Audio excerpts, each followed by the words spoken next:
सदृक्षम तत्त्वमोक्षादित लक्षणम एकम नित्यमचलम सर्वादि साक्षीभूतम भवातीत गुणरहितम श्री सद्गुरुतम नमामि। ध्यानमूलं गुरुमूर्तेः पूजामूलं गुरुपदं मंत्रमूलं गुरुर्वाक्यः मोक्षमूलं गुरुकृपा। श्री सद्गुरु समर्थ बाळगीर महाराज गुरु महाराज गुरुवरी यांच्या कृपाशीर्वादाने श्री महंत पर्यागिरी महाराज आमचे गुरुबंधू तसेच सर्व भाई भक्त मंडळी तेलंगवाडीतील सर्व सद्भक्तांना आशीर्वाद।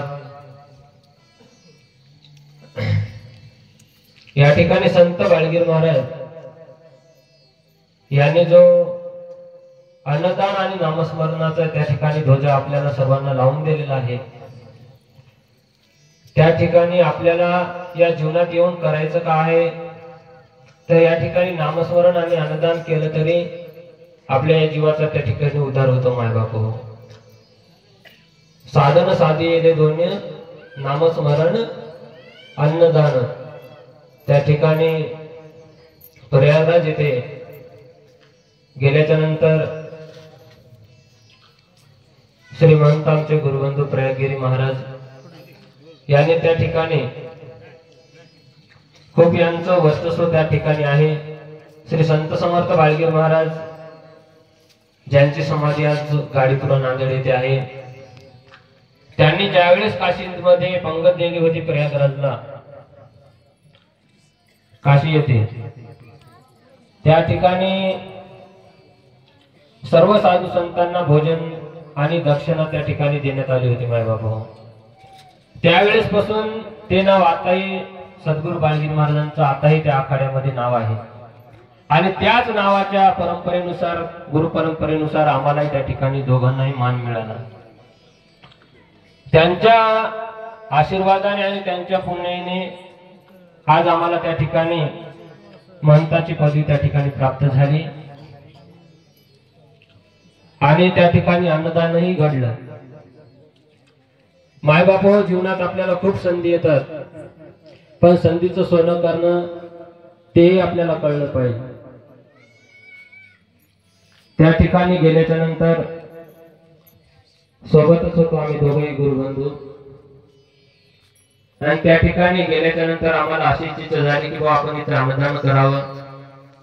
सर्व साधू संतांना या ठिकाणी आपल्याकडून होईल तेवढं इच्छेप्रमाणे त्या ठिकाणी भोजन आणि दक्षिणा देऊन आपल्याला जेवढं पुण्य साठवता येईल तेवढं साठवण्याचा प्रयत्न त्या ठिकाणी केला। त्या ठिकाणी अन्नदान घडलं, त्याच्यापेक्षा आपलं भाग्य काय असणार आहे मायबापू। पूर्वीची पुण्याई आली फळाला म्हणून मानव देह मिळाला तुम्हाला, करून घ्याले सार्थक गमावू नका व्यर्थ, करुणी पहावा विचार। या जन्मात आल्याच्या नंतर आपल्याला हा जन्म 184 योनी शेवटी हा नरदेह आपल्याला लाभलेला आहे आणि या नरदेहात येऊन आपल्याला काय करायचं असेल साधू संतांची संगत करायची आहे। संतांची संगत केल्याच्या नंतर हा जीव या षडविकाराच्या विरहित होतो आणि संतांच्या संगतीत राहून हा जीव कधी मोक्षपदाला जातो याचं आपल्यालाही कळत नाही मायबाप हो। त्या ठिकाणी आयुष्य मोलाचे वेचिले संसारी, येऊनी शरीर हित काय, येऊनी नामासाठी करिता चावटी, शेवटी मसनवटी जाणे लागे। आपण किती कष्ट केले, किती नाना प्रकारचे आपण गाडी बंगले बांधून ठेवले तरी आपल्या सोबत काही येणार नाही मायबाप हो। त्या ठिकाणी आपण किती पैसा कमवला तरी आपल्याला शेवटी मसनवट्यातच नेऊन जाळणार आहेत, आपल्याला घरामध्ये कोणी जाळणार नाही। कवडी धन जोडणी कमविलासे धन, कवडी कमविलासे धन, भरपूर आहे कार्य तुझी शेती वाडी, सोन्याचा संसार हा सोडून जाणार, करुणी पहावा विचार। किती आपण कवडी धन जोडून माड्या जरी घेतल्या घोड्या जरी घेतल्या तरी शेवटी आपल्याला त्या मसनवट्यातच आपल्याला जायचं आहे। म्हणून त्या ठिकाणी संतांची संगत सुख करी संसारी, वाया येरझारी शिनू नको। आपल्या येरझार चुकवायचा असेल तर संतांची संगत करावं लागणार आहे। त्या ठिकाणीच आपल्या जीवाला कुठेतरी सद्गती प्राप्त होते आणि त्या ठिकाणी आपल्या 184चा फेरा हा नष्ट होतो मायबाप हो. मायेमध्ये भूलता देवाला विसरता, नरदेह मागुता रे, मिळेना भजा देव दत्ता रे, मिळेना भजा देव दत्ता रे. या मायेमध्ये आपण पहिलेच भ्रमण गेलेला आहे मायबाप हो. या मायेमधून आपल्याला देवाचं ध्यान करायला वेळ मिळत नाही मायबाप हो, सवड मिळत नाही त्या ठिकाणी. आणि जेवढं आपल्याला या जन्मात घडून घेता येईल देवदेव नामस्मरण अन्नदान तेवढं आपण घडवण्याचा प्रयत्न केला पाहिजे. कारण हा नरदेह आपल्याला 83,99,999 योन्या प्राप्त होऊन शेवटी आपल्याला हा मानवाचा देह या ठिकाणी लाभलेला आहे. आणि या ठिकाणी आपल्या जन्माचं या ठिकाणी असं साधू संतांच्या संगतीत राहून आपल्या जीवनाचं कल्याण करून घेणं यातच आपलं सर्व काही या जन्माचं सोयीत आहे मायबाप हो. त्या ठिकाणी असून आमचे गुरुबंधू प्रयागराव कालच आले, सर्वांनी सत्कार पण केला, त्या ठिकाणी सर्वांना आशीर्वाद पण मिळाला आणि त्या ठिकाणी तुमचंही जीवन त्या ठिकाणी कृतार्थ झालं आणि सर्वांना आशीर्वाद मिळाला. एवढंच बोलतो. या ठिकाणी वेळही खूप झालेला आहे, आम्हालाही बाहेर जायचं आहे. जय आनंद, जय जय आनंद. खूप भाग्यवान आहात, कारण सहज मिळणं म्हणजे भाग्याची गोष्ट असते. जसं आपल्या आरतीमध्ये म्हणलेलं आहे की भाग्या वाचून केव्हा घडेल दर्शन, म्हणे जे आत्माराम तुझमी आलो शरण, पाहे गा दयाळा पाहे गा प्रभुराया, तोडे गा ह्या जीवाचे भावबंधन. कारण ज्या परंपरेमध्ये ज्या गादीवर बसलेले आजचे महंत आहेत ते म्हणजे नारायणगिरी महाराज. आणि तुम्हाला माहिती आहे, तुम्ही पहिल्यापासून पुरातन पासून बाळगीर महाराजांचे शिष्य परंपराचं गाव आहे महाराज. ह्या गावात एकही दुसऱ्या परंपरेतला साधू नाही किंवा ह्या गावात एकही भक्त नाही. तो भक्त आहे तो सद्गुरु समर्थ मोठ्या महाराजाच्या काळापासून हे गाव तेलंगवाडी म्हणजे बाळगीर महाराजांची शिष्य परंपरा. बाळगीर महाराज गेल्याच्या नंतर दत्तगीर महाराज या गावामध्ये 8-8 दिवस 10-10 दिवस राहायचे, महिना राहायचे, अशी ही परंपरा. आणि आज या गावात दुसऱ्या साधूचा किंवा बाहेरच्या कुठल्याही संतांचा शिष्य नसून पूर्ण आपल्याच परंपरेतले शिष्य भक्त आहेत. म्हणून हे गाव भाग्यवान आहेत. तेलंगवाडी हे दर पौर्णिमेला बाळगीर महाराजांच्या मठामध्ये किवळ्याला नांदेडला जात राहतात. आणि आज गावामध्ये सुद्धा भव्यदिव्य असं दत्त मंदिर बांधण्यात आलेलं आहे. कारण आपल्याला तिथं जायचंय, पंगत बसून नंतर आम्ही दत्त महाराजांचं दर्शन घेऊ असं आपण ठराव केला. कारण वेळ खूप उशीर होत होता त्याच्यासाठी. आणि महाराजांनी आपल्याला खूप सुंदर प्रकारचं मार्गदर्शन आशीर्वाद दिला की ह्या जीवाचं हित काय, जीव काय आणि अन्नदान का करावं, आपण जे कमावलं ह्या कमावातलं धन कसं द्यावं हे आपल्याला कळलं पाहिजे. पण तुम्ही भाग्यवान आहात की तुम्ही जे पैसे पट्टी करून दिले ते पैसे ते दान दिलं. ते दान कुठं गेलं तर कुंभमेळ्यामध्ये सर्व साधू संतांना ते दान गेलं. आणि महाराजांनी सुद्धा त्या ठिकाणी सहज विचार नसताना महाराजांच्या हातून ती गोष्ट घडली म्हणजे अन्नदानाची.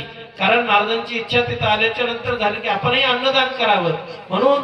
कारण माणसाला जे सहज घडते ते सगळ्यात मोठं भाग्य असते. कारण ज्याच्या प्रारब्धात आहे त्यालाच ते मिळते. म्हणून महाराजांनी सुद्धा त्या ठिकाणी खूप भव्य दिव्य असं अन्नदान झालं आमच्या दोघांकडून पण. कारण ही पुण्य कोणाची आहे, सद्गुरु समर्थ बाळगीर महाराजांची कृपा आहे. आणि ज्या बाळगीर महाराजांचा आशीर्वाद आमच्या पाठीशी आहे तो कधी कमी पडणार नाही हीच आम्ही अपेक्षा करतो. आणि तुम्ही आम्हाला एवढं आनंदाने स्वागत केलं, आमचा सत्कार केला म्हणून तुम्हाला सुद्धा धन्यवाद देतो. जोरात एक बार महाराजांच्या टाळ्या वाजवा. सद्गुरु महाराज की जय. कारण तुमचं भाग्य, कारण एक महंत माहूरगडच्या गादीवर सद्गुरु समर्थ बाळगीर महाराजांच्या गादीवर बसलेले महंत आपल्या गावात येणं आणि या सप्त्यामध्ये येणं म्हणजे याचे एवढं पुण्य काहीच नाही. न आमंत्रण देता आजचा हा जो अखंड हरिनाम सप्ताह आहे हा सप्ताह म्हणजे तुमचा सुफल आणि सफल झालेला आहे. कारण संत येणं म्हणजे सोपी गोष्ट नाही, साधू येणं म्हणजे सोपी गोष्ट नाही.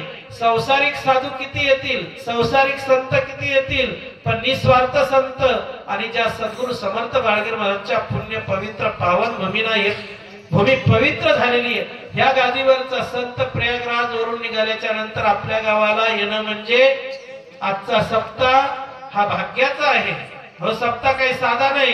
कारण सप्त्यात साधू येणं म्हणजे सोपी गोष्ट नाही. साक्षात परमात्मा या ठिकाणी अवतरलेला आहे. म्हणून आजची शिवमहापुराण कथा आहे ना, शिवमहापुराण कथा म्हणजे जो ज्या ठिकाणी प्रयागराजचा कुंभमेळा चालू आहे आणि योगायोग आपणही ह्या वर्षी शिव महापुराण कथाच का लावली तर त्या ठिकाणी दीक्षा होत असेल, साधूची संस्कार होत असेल, तर शिव शिव नामाचाच गजर चालतो. तिथं दुसरा गजर चालत नाही, कोणता शिवभक्तीचाच गजर चालतो. आणि आजही तुम्ही भाग्यवान आहात, तुमच्या इथं शिवपुराण लावलं म्हणजे साक्षात प्रयागराजच या ठिकाणी अवतरलेला आहे, उतरलेला आहे. म्हणून तुमचा सप्ताह आजच्या तारखेमध्ये खरोखर सफल झाला आणि तुम्ही भाग्यवान आहात. आता सगळ्यांनी तीर्थप्रसाद घ्यायचा, पण तो तीर्थप्रसाद आपल्याला पंक्तीला येईल. केशव सगळ्यांना व्यवस्थित सांगा, कारण आजचा प्रसाद हा महान राहणार आहे. कारण प्रयागराजचा आणि 2 संत प्रयागराजवरून डायरेक्ट तेलंगवाडीमध्ये येणं, याच्या एवढं पुण्य, याच्या एवढं पवित्र आजचा दिवस कोणताच नाही. म्हणून प्रत्येकाला पंक्तीला तीर्थ मिळेल आणि प्रसाद मिळेल. सगळ्यांनी तो ग्रहण करायचा आहे आणि याचं पुण्य प्राप्त करून घ्यायचं आहे. म्हणून सगळ्यांना जय आनंद. देवदत्त देवदत्त.